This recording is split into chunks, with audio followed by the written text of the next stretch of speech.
En esta segunda etapa, el carácter del anticristo. ¿Por qué me he detenido aquí? Porque quiero que entendamos más profundamente esto, porque es muy importante que la iglesia esté bien preparada acerca de lo que tiene que ver con los últimos tiempos. Y esto es muy importante para aquellos que conocemos a Jesucristo. Tomen sus lugares y ya hoy yo los voy a ir guiando para que vayamos descifrando de una manera especial en esta mañana su palabra. ¿Qué es lo que estamos haciendo estudiando estas profecías de la Biblia? Estamos conociendo con anticipación lo que va a suceder en los últimos tiempos. Y como estamos viviendo en los últimos tiempos, no debemos nosotros de tener un espíritu de angustia, un espíritu de temor, de ansiedad.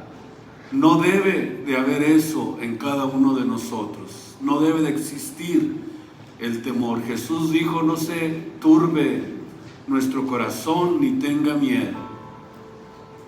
No sé hasta dónde nos va a tocar pasar por esta etapa difícil, pero a donde Dios nos lleve, Él nos va a preparar. Si no estás preparado para ser mártir como yo no creo que estoy preparado para eso. Dios nos va a preparar para eso. En su momento Él nos va a ayudar. Él dijo: cuando llegue el tiempo yo les voy a enseñar, dice el Señor, lo que tengan que hacer. No debe de reinar en nosotros esa preocupación, esa angustia, esa ansiedad de saber lo que va a pasar en el tiempo futuro. Lo que sí debemos de tener muy presente y lo que sí debemos de tener muy seguro es que tenemos a un Dios que nunca nos va a dejar.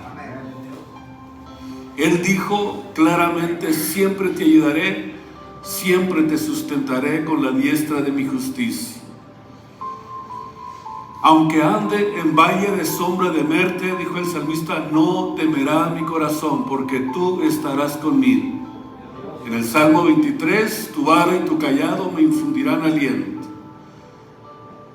Estamos con la promesa de la bendición y la ayuda de Dios. ¿Por qué? Porque somos hijos de Dios. Y los hijos de Dios están fortalecidos, están preparados, están fuertes para lo que venga sobre esta tierra. Y de lo que más debemos estar seguros es que la ira de Dios no es para nosotros. Cuando Dios derrame sus copas, sus trompetas, sus plagas sobre esta tierra, la iglesia de Cristo ya no está aquí en esta tierra, porque antes de que la ira de Dios caiga sobre esta tierra, la iglesia se va de esta tierra. Bendito sea su nombre por esa maravillosa y excelente promesa que Él nos ha dado en su palabra.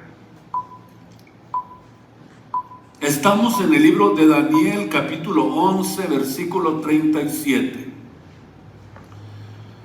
Cuando leemos lo que escribió Daniel en Daniel 11:37, hay algunas interrogantes que podemos nosotros tener. Número uno, porque comienza diciendo que el anticristo no tendrá temor o no se cuidará del Dios de sus padres. De una cosa, ni tampoco ni del amor de las mujeres, ni se cuidará tampoco sobre Dios alguno. Tres cosas importantes que podemos nosotros ver en este versículo. Cuando habla de estas tres cosas, Daniel 9:37 significa que va a tener un ego impresionante, un ego muy alto sobre todo el mundo, sobre todo lo que se llame Dios, todo lo que se adore, sobre todo esto tendrá un ego impresionante. Y Jesús habló precisamente de esto, que es muy importante que nosotros lo cuidemos. Jesús delató el ego como uno de los enemigos más grandes de nuestra personalidad. El ego es algo que debemos siempre nosotros de cuidar en nuestras vidas. Jesús dijo que el que quisiera ganar el mundo, el mundo perderá su alma. No podemos nosotros de ninguna manera poder querer servir al mundo y servir a Jesucristo. Y cuando nosotros permitimos que este tipo de espíritu se apropie de nuestra personalidad, el ego del hombre se crece y cree que no necesita absolutamente de nadie, ni siquiera de Dios, para poder sobrevivir y para poder vivir en esta tierra. Aquí vamos a analizar cosas muy importantes en este versículo 37 para poder comprender qué es lo que está diciendo aquí Daniel. Muchos estudiosos y teólogos de la Biblia han asumido que tiene que ser judío el anticristo, porque por la primera frase que encontramos en el capítulo 11, versículo 37. Pero algo que tenemos que entender es que la Biblia tiene una revelación progresiva. Vamos a tratar de comprender de una manera más profunda lo que es una revelación progresiva, o cómo podemos nosotros entender esto. Por ejemplo, si ustedes le dan una vueltita a la Biblia, en el capítulo 12 del libro de Daniel, del 1 al 4, encontramos algo que podemos analizarlo para poder comprender lo que es una revelación progresiva. Comienza diciendo Daniel 12:1: en aquel tiempo se levantará Miguel, el gran príncipe que está por los hijos de tu pueblo, le dice a Daniel. Absolutamente aquí se habla única y exclusivamente del pueblo de Israel. Y será tiempo de angustia. Es decir, va a llegar un tiempo de angustia para Israel, el cual nunca hubo desde el principio, como lo aclara también Jesucristo en Mateo 24. Un tiempo de angustia cual nunca ha habido sobre la tierra. Mas en aquel tiempo será liberado tu pueblo. Escuchen ustedes, el trato que Dios va a tener con Israel va a ser precisamente en la confirmación de la semana 70 profética del libro de Daniel. Ya hemos hablado mucho de eso, yo sé que ustedes ya lo pueden comprender bien.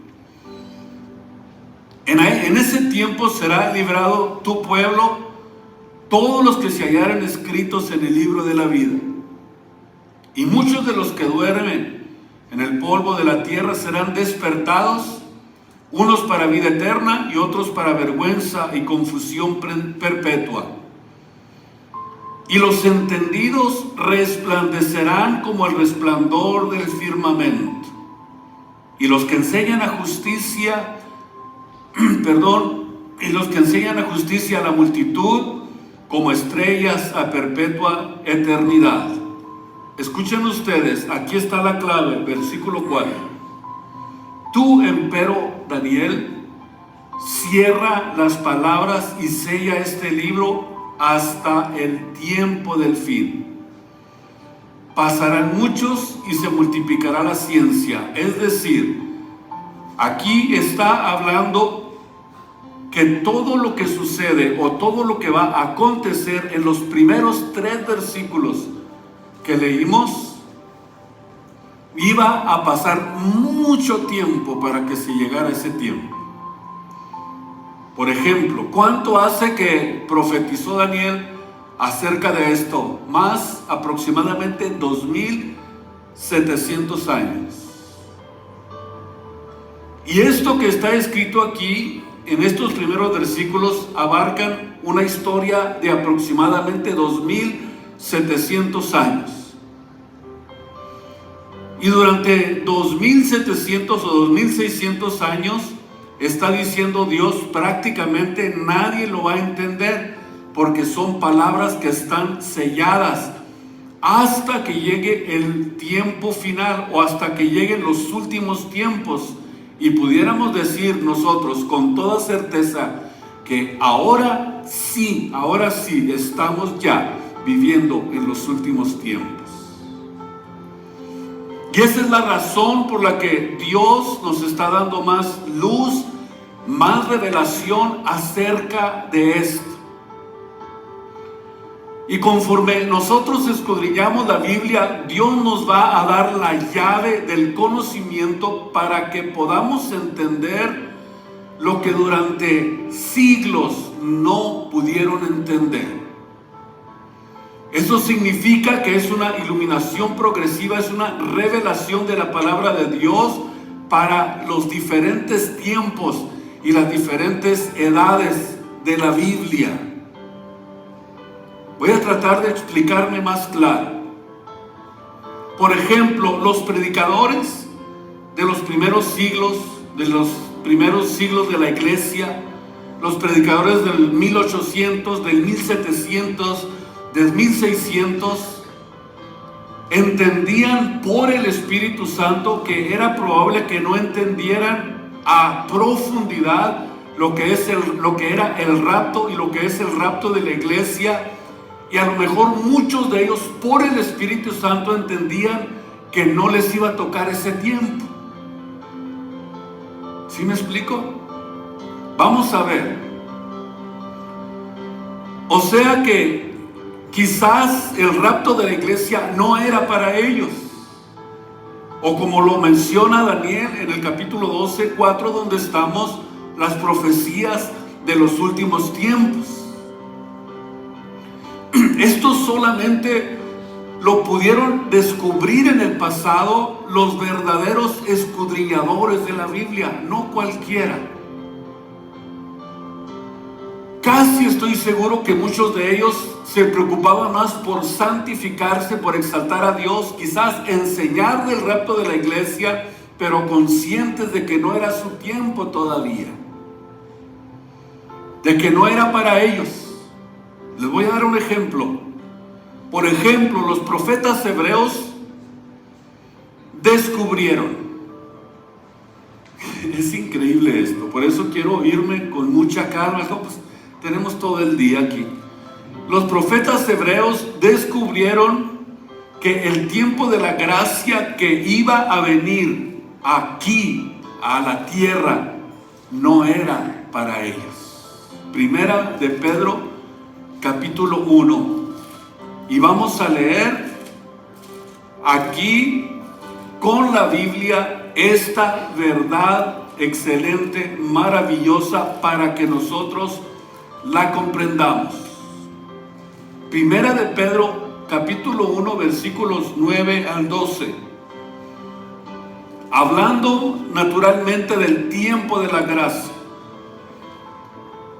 obteniendo el fin de vuestra fe, que es la salvación o la salud de nuestras almas, de la cual salvación o salud, tiempo de gracia, los profetas que profetizaron de la gracia que había de venir a ellos, inquirieron y diligentemente buscaron, escudriñando cuándo y en qué punto de tiempo significaba el Espíritu de Cristo que estaba en ellos, el cual prenunciaba las aflicciones que habían de venir a Cristo y las glorias después de ellas, a los cuales Dios les reveló escuchen ustedes, que no era para ellos, para sí mismos, sino que para nosotros, para la iglesia, que todo esto que nosotros ahora estamos disfrutando, ellos cuando escudriñaron, cuando diligentemente buscaron a través del escrutinio de la palabra de Dios, se dieron cuenta que no era un tiempo para ellos, sino que lo estaban haciendo para la iglesia. Hasta el tiempo de la predicación del Evangelio, por el Espíritu Santo enviado del cielo, el cuales aún ellos desearon mirar, pero de acuerdo a la revelación comprendieron que no era para su tiempo. Por eso los profetas del Antiguo Testamento o el Antiguo Pacto entendieron de una manifestación divina, excepcional, maravillosa, gloriosa, que vendría a la tierra y que la estamos nosotros ahora disfrutando. Vean ustedes que vendría mayor gracia divina y salvación en comparación de todo lo que ellos habían conocido en ese entonces. Eso significa que un verdadero escudriñador del pasado se da cuenta que el rapto de la iglesia no es para él, y que lo miraron quizás en su momento como un gran honor, como un gran privilegio, como algo excelente y maravilloso, de lo cual nosotros estamos ya propensos a disfrutarlo. Estamos por disfrutarlo. Bendito sea su nombre. Bendito sea su nombre. Qué maravilloso y qué excelente. Dios, yo creo que nos va a permitir disfrutar de lo que es ser transformados en vida. Estando vivos, ser transformados para encontrarnos con el Señor Jesucristo en el aire. Para estar así como dice el apóstol Pablo, para siempre con el Señor. Los apóstoles y predicadores del Nuevo Testamento, ellos tuvieron el privilegio de proclamar que las profecías escritas por los profetas del Antiguo Testamento se habían cumplido.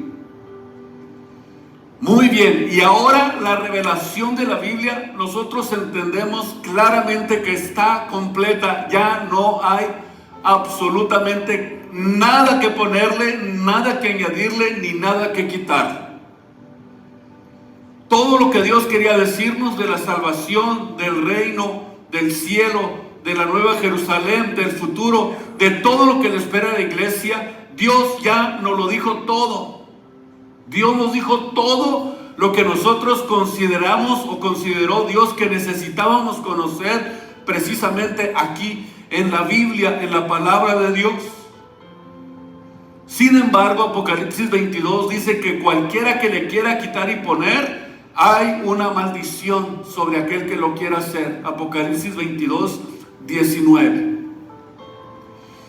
Cuando alguien salga por ahí con que tiene nuevas revelaciones, dile: lo siento, pero la revelación de la palabra de Dios ya está completa. No necesitamos añadirle absolutamente nada. Lo único que necesitamos es la iluminación del poder del Espíritu Santo sobre lo que ya está escrito en la palabra de Dios. Es lo único que necesitamos, que Dios nos revele lo que ya está escrito. Y en la forma en que nosotros vamos avanzando en la historia y el conocimiento, el Espíritu Santo nos va iluminando nuestra mente para entender nueva revelación de muchas cosas que los que estuvieron antes en el pasado predicando no entendieron. Pero cuando Dios ve esta constancia, cuando Dios ve esta fidelidad, cuando Dios ve esta perseverancia, esta hambre por las Escrituras, Dios da revelación nueva. Por eso la Biblia compara el matrimonio con nuestra fidelidad a Dios. porque necesitamos constancia, fidelidad, perseverancia en la palabra de Dios para poder tener una buena relación con Dios. Y esa es la razón por la que Dios compara el matrimonio con nuestra fidelidad a Dios. Porque el matrimonio es uno de los símbolos más grandes que Dios usa, para comparar nuestra vida cristiana. ¿Sabían ustedes esto? Pablo lo explica perfectamente bien. Pero si no existe esa constancia, esa fidelidad, esa perseverancia, esa hambre por las Escrituras, y somos nada más los de cada domingo, es como si le dijeras a tu esposa: ahí te guacho el domingo, ahí nos vemos.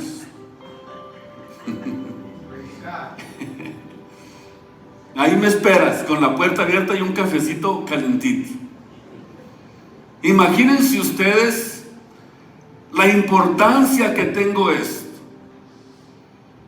tiene esto. Es como decirle a Dios: te veo el domingo, y de lunes a viernes no existe esa fidelidad, esa perseverancia, esa hambre por la Biblia.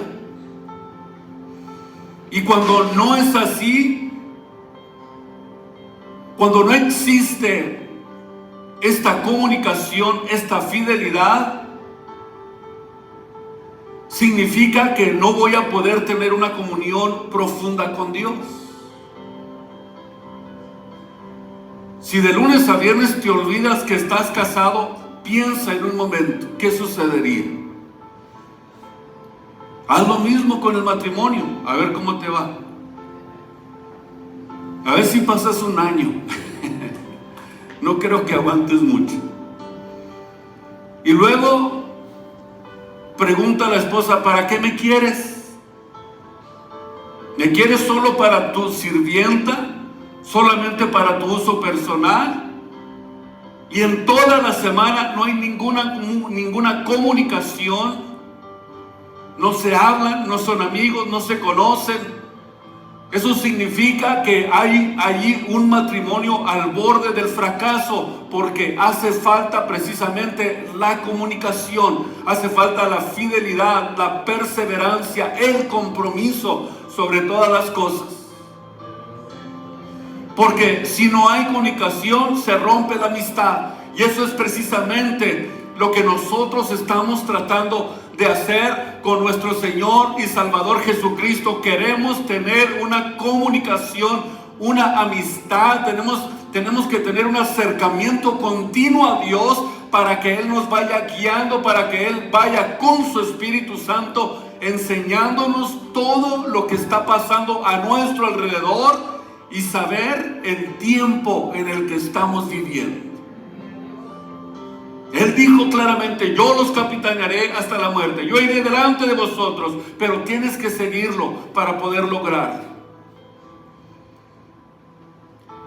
Entonces encontramos pues que la Biblia es como un rompecabezas, que lo comenzamos a armar desde las predicaciones, o desde lo que tenía que ver con el Antiguo Testamento, con la revelación del Antiguo Testamento, con el Nuevo Testamento, y comenzamos a armar el rompecabezas.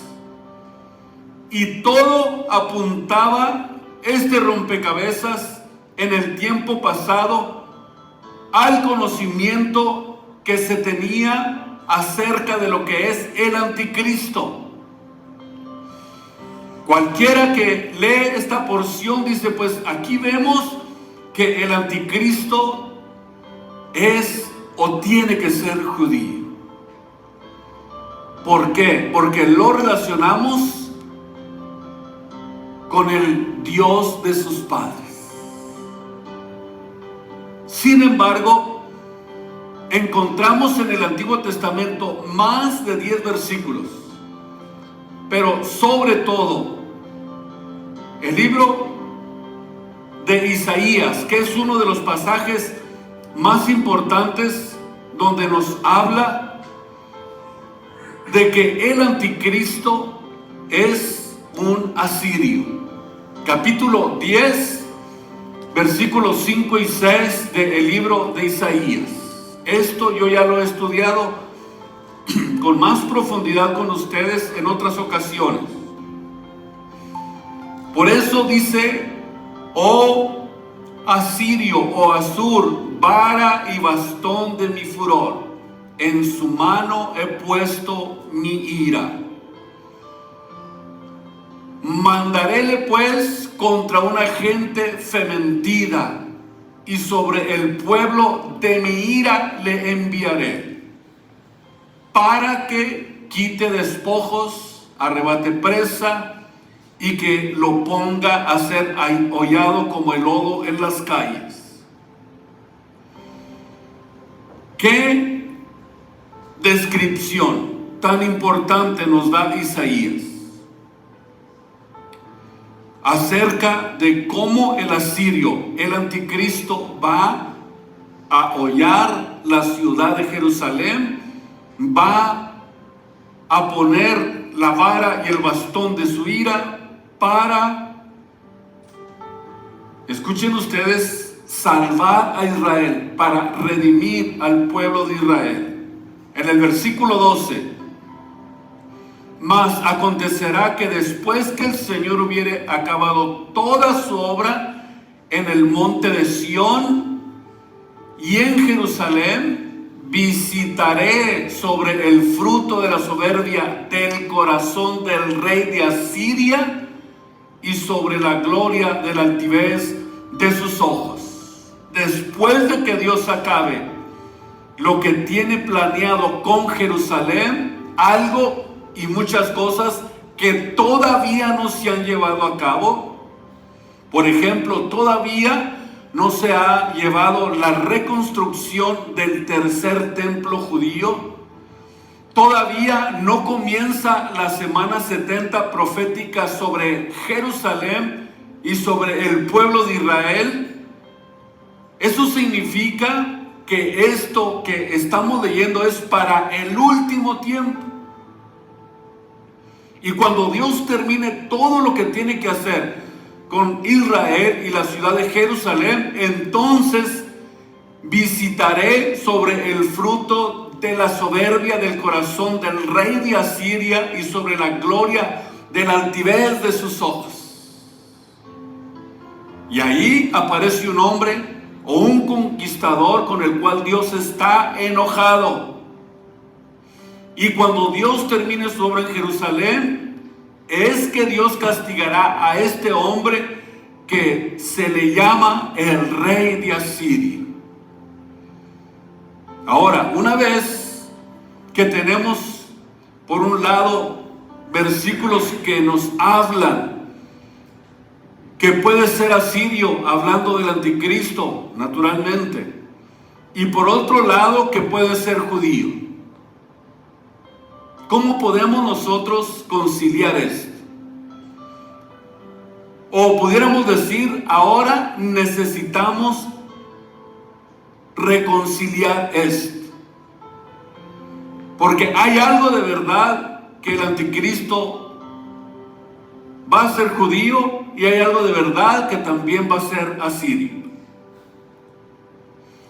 Voy a decirles esto para poder históricamente hablar un poquito acerca de esto. 700 años antes de Cristo, los asirios bajaron y se llevaron 10 tribus cautivas al norte asirio. Y desde hace 2700 años, los judíos de las 10 tribus que se llevaron cautivas desaparecieron en el mundo completamente, porque se mezclaron con todas las naciones. Y ahorita, en este tiempo, hay judíos en todas las naciones. Hay judíos argentinos, costarricenses, mexicanos, italianos, franceses, ingleses, etíopes, africanos. Hay judíos por todo el mundo. O sea que están repartidos por todo el mundo. Entonces, considerando esto de que se perdieron por todo el mundo, entonces el anticristo puede ser judío y puede ser asirio al mismo tiempo. Ahora, si podemos nosotros conjeturar acerca de esto, entonces ya podemos entender claramente de que se trata de que puede ser un hombre que salga del Medio Oriente y que al mismo tiempo sea judío. Entonces hay mucha gente que ni siquiera sabe que son judíos. Ahora, cuando dice que el Dios de sus padres no se cuidará, la pregunta que yo me hago, muy personal, si quieren ustedes no se la hagan, pero es una pregunta muy personal, mía. Cuando dice que del Dios de sus padres no se cuidará, no sabemos si realmente se refiere a los padres de la nación de Israel. O sea que estamos conjeturando. Sí podemos, ¿verdad? Se vale conjeturar. ¿Cómo sabemos que se refiere a Abraham, Isaac y a Jacob cuando dice esa expresión? ¿Verdad que es difícil? Se puede referir a su Dios Alá y a los seguidores del Dios de Alá, o a la religión que el anticristo pertenezca. O sea que si nosotros lo analizamos, las dos cosas, pues de alguna forma les encontramos sentido a estas dos cosas. O probablemente esté refiriéndose a la religión que hayan heredado sus padres y no la va a seguir. Es más, de acuerdo a la Biblia, no le va a importar ninguna religión. O sea que es muy probable que también pisotee la religión de sus padres. ¿Por qué? Porque claramente nos dice la Biblia, escuchen ustedes, claramente nos dice que no se cuidará de Dios alguno, porque sobre todos los dioses se va a engrandecer, no le va a importar absolutamente nada. Y la razón es porque en el en el Nuevo Testamento, en segunda de Tesalonicenses 2:4, nos dice que se opone y se levanta contra todo lo que se llama Dios o que se adore. Segunda de Tesalonicenses 2:4. Contra todo lo que se llama Dios o que se adore. Va a destruir toda idolatría, va a destruir toda religión, toda creencia, y se asienta, dice el apóstol Pablo, en el templo de Dios y se hace Dios a sí mismo y demanda que solamente a Él se le adore y no va a seguir ninguna religión. Esto es muy importante que lo entendamos. ¿Qué estoy tratando de decirles? Estoy hablando de un parteaguas, de que puede ser de esta manera o de esta manera, porque no existe realmente una claridad específica. Lo más probable es que se trate probablemente de un asirio judío.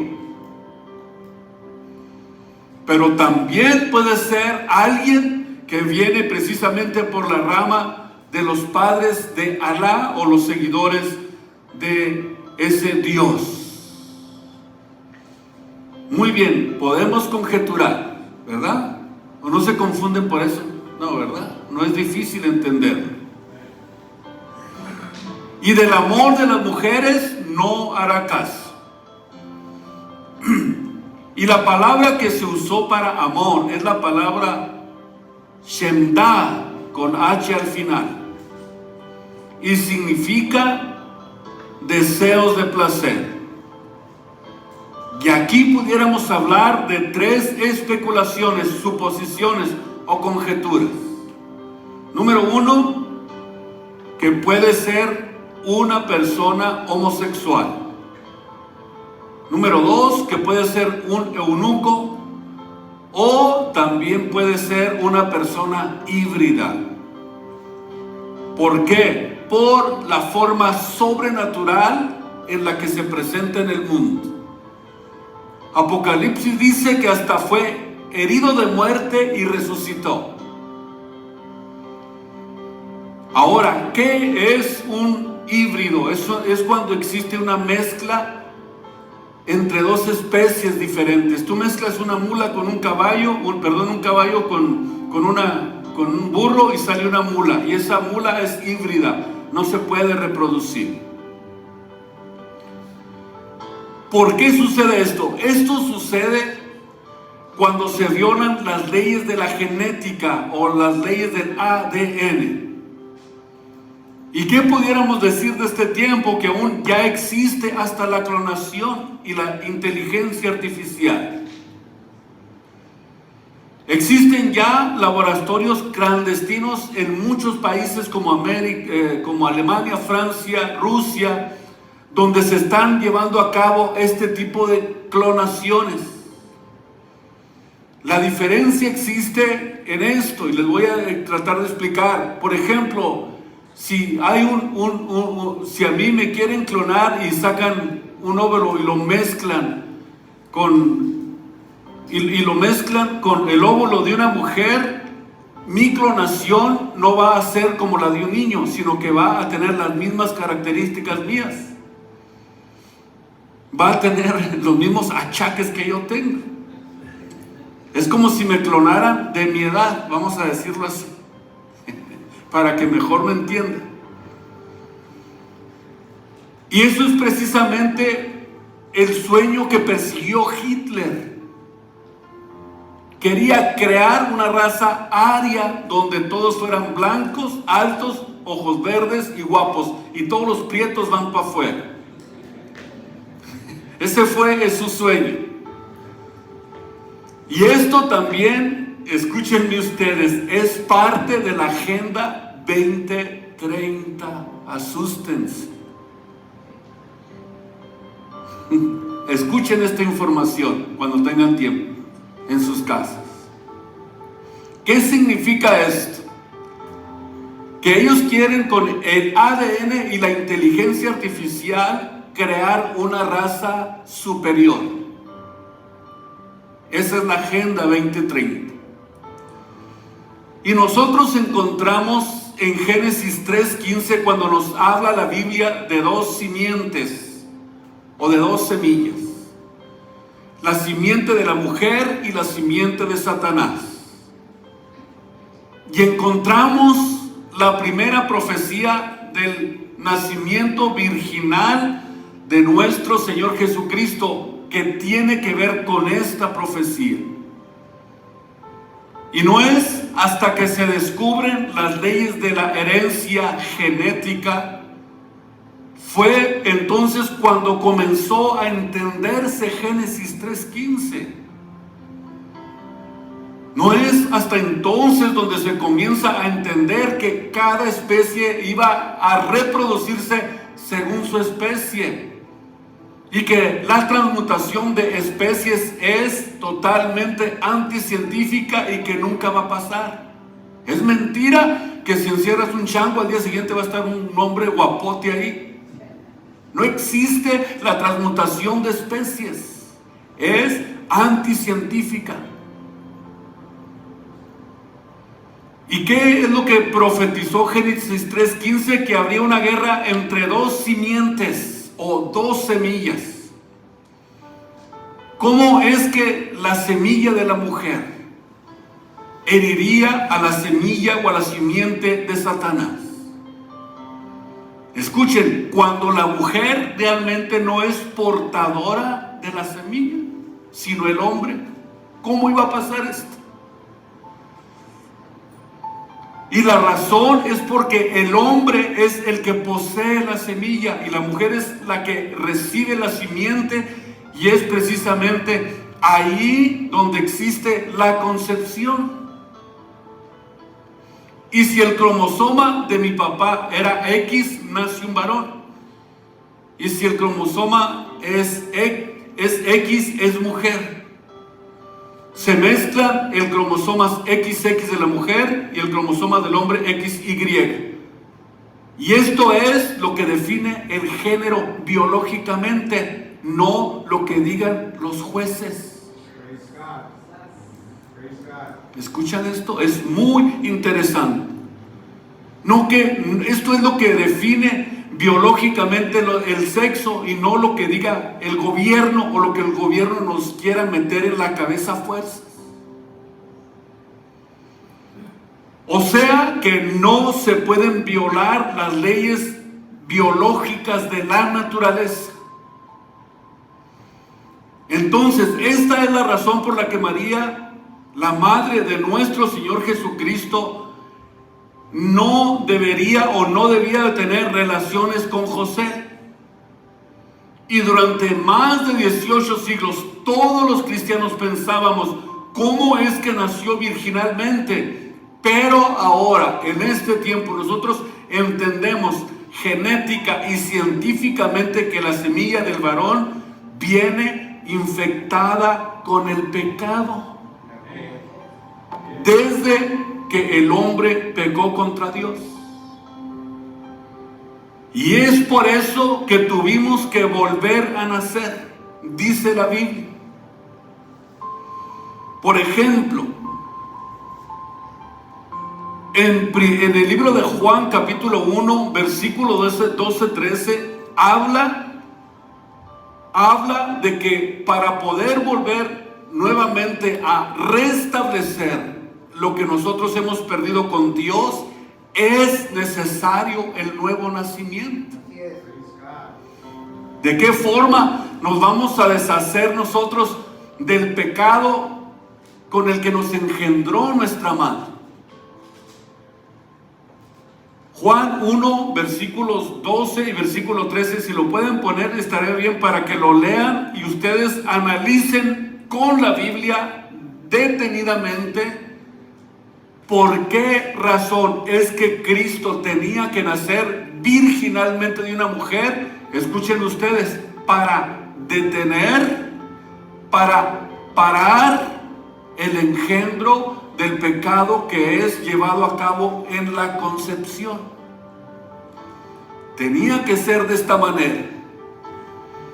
Por eso todos los que le recibieron les dio potestad de ser hechos hijos de Dios a los que creen en su nombre, los cuales, escuchen, no son engendrados. O sea que aquí no tiene nada que ver la sangre de mi padre, la sangre de mi madre, sino que aquí estamos hablando de la voluntad de Dios, ni tampoco tiene que ver nada la voluntad de un varón. Es un nacimiento nuevo donde nosotros, desde el día que fuimos engendrados por la palabra de Dios, nació una nueva criatura que es criada conforme a Dios, en justicia y en santidad de verdad. Y es la única forma de poder deshacernos del pecado original. Es la única manera. Bendito sea su nombre en esta preciosa mañana. En primera de Pedro 1:23, Pablo dice, siendo renacidos, no de simiente de hombre corruptible, sino de incorruptible por la palabra de Dios, que vive y permanece para siempre. Es ahí precisamente donde nosotros encontramos lo que Dios quiere decirnos. Romanos 5:12, de consiguiente vino la reconciliación por uno que nació sin la contaminación del pecado.